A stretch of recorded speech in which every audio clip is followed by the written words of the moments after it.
Now I'll move on to the next system. Continuity revenue in your law firm. And this is a topic that we talked about and had a full presentation in Boston on the continuity revenue stream of an annual wealth care maintenance program. So the theory behind all of this, of having any type of continuity revenue, any kind of recurring revenue, and more connection with clients, is so that the pain of disconnect of a client from your law firm is higher. The concept here is that the more that you do, and there are studies on this, the more services you provide to the clients, the longer they stay your client. The less likely they're going to leave and go anywhere else. A number of years ago, Robert and I talked about this concept that there is a trend, and I'm sure everyone can relate to this. People are looking for something called relief of responsibility. When they find a trusted advisor, someone who does what they say they're going to do, and they meet or exceed the expectations, clients are all for that. People in general are all for that. I'm sure everybody in the room has things done for themselves or their families in their life that they're paying others to do because they don't want to do it. It could be doing the gardening. Some probably pay others to wash their car. And it can go on, and it can become more significant because you're willing to pay rather than spend your time doing something. You'd rather pay for it so you can go do something else.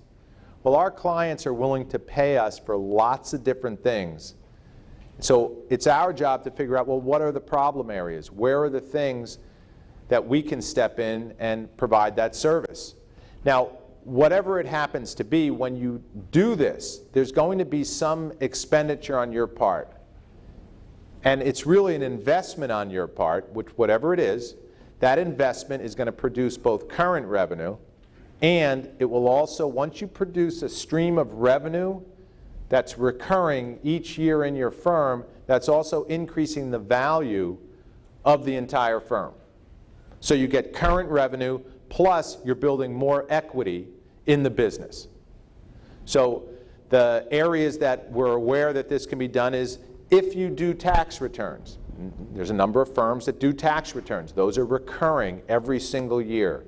Tax practices in general, rule of thumb, a tax practice on sale will be 1 times gross revenue. Pretty well-established rule of thumb in the accounting industry. So there it is.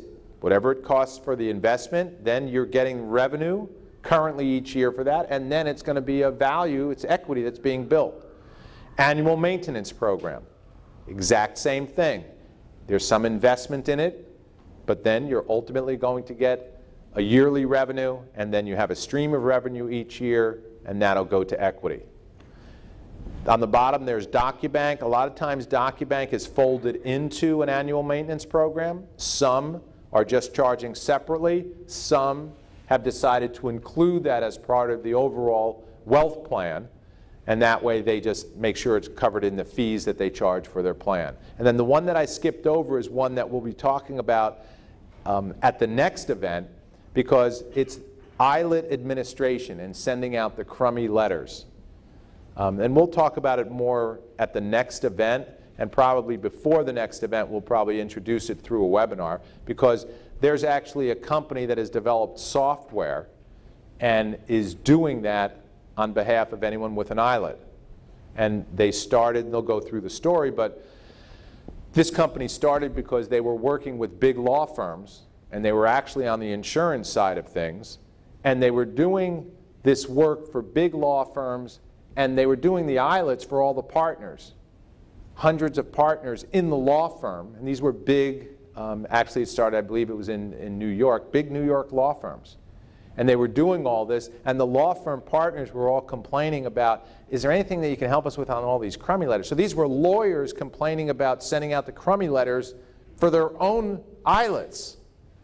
And so one thing led to another, and they started to develop this software, and they perfected that, and now they're out there trying to help others with that. So they contacted us, we've talked to them, we'll talk to them some more, And it's pretty simple, straightforward thing. It's just, what will trust companies pay? What will a client pay to have that done? Most law firms now don't want to do the crummy letters. So maybe that's a possibility. And anything else that we can think of where it's going to be a yearly revenue stream. And the key is just thinking about what are issues and problems that our clients are going to face and we can be the solution for. You know, we came up with the one, but it's not a yearly revenue, was the funeral trust.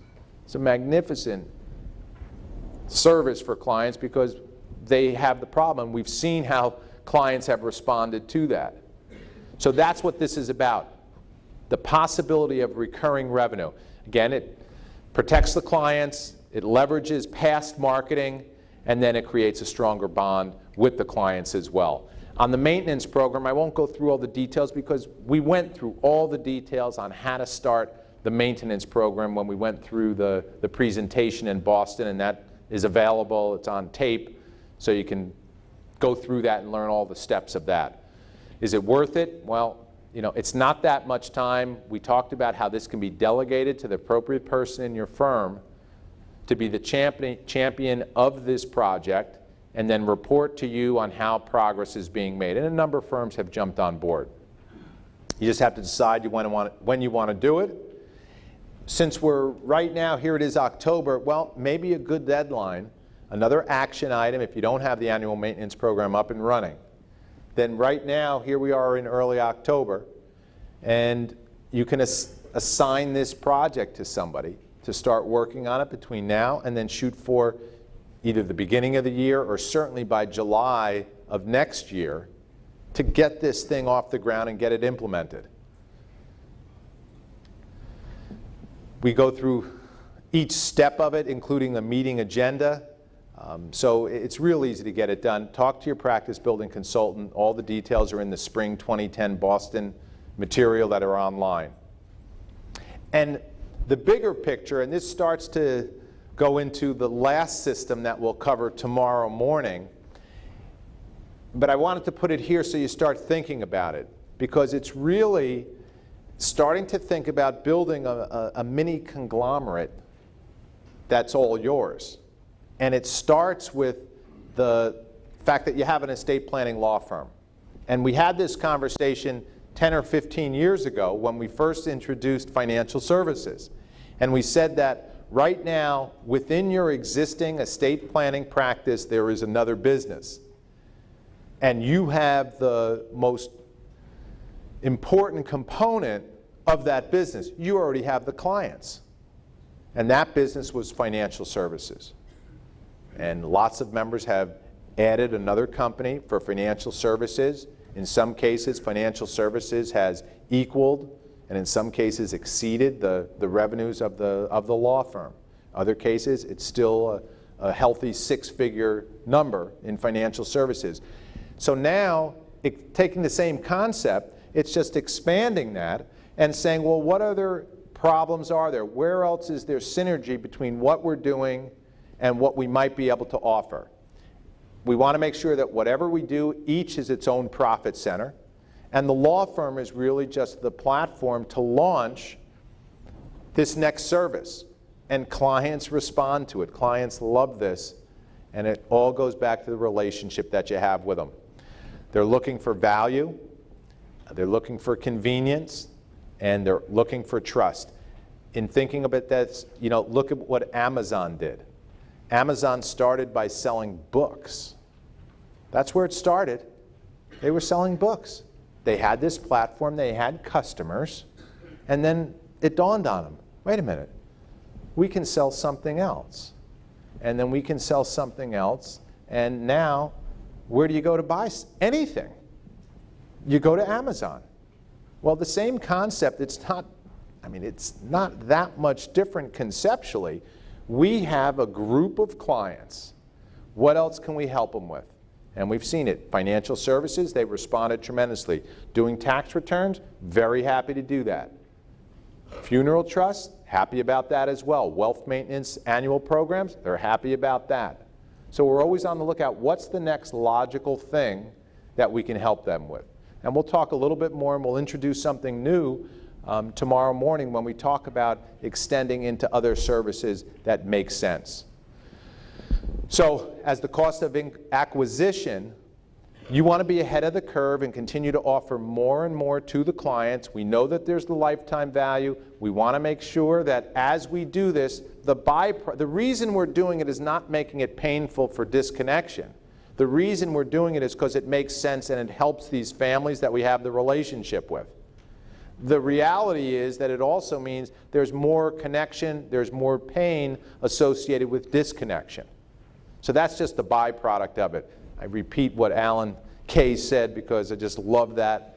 We don't have to try and predict what's going to happen down the road in every single area. In our own law firms, we can actually invent what that future looks like. That's a much more comfortable way of going about it. So just wanted to go through those two items, the communication, the continuity revenue, and then Bob will take one question, and then we'll move on to system number 7. One comment, you mentioned those diseases, and I can't hardly pronounce any of them. Mesothelioma? Anyway, the asbestos. You need to be aware of these things. Our firm has uncovered 2 or 3 cases where people came in, poor health, and because particularly Jim was on his toes, we were able to discover that these people were suffering from that disease and get them to the right help and really recover some significant dollars for them. And we don't handle the cases, but we've got substantial referral fees. So you just reminded me of that when you went through that list of illnesses. So be thinking about these things when people come in and dig a little bit, because it wasn't obvious that there was any connection between their current disease. Well, that's kind of interesting because the purpose of it wasn't that purpose, but now that you mention it, it does remind me of something that has been brought to our attention, and there's a few different things in the works where there are some firms that are pursuing, whether it's mesothelioma, whether it's asbestos. The other one is the hip replacement and the defective hip replacements and knee replacements that have gone on. And so right now there are firms that are doing the class actions, and they have already contacted Academy member firms, at least one that I'm aware of, and they're working through the process of how can they contact clients of the law firm, of the estate planning law firm, to give them that help in case they have one. So I'm glad that you mentioned, because that's something else that it's on our list and it's kind of working its way through the system, but you're right. There are possibilities of these other things that are out there that we may be able to help clients with and get them to the right place, and there may be some financial compensation as well associated with it. So I'm glad that you brought that up, because that was sort of a byproduct that I hadn't thought about.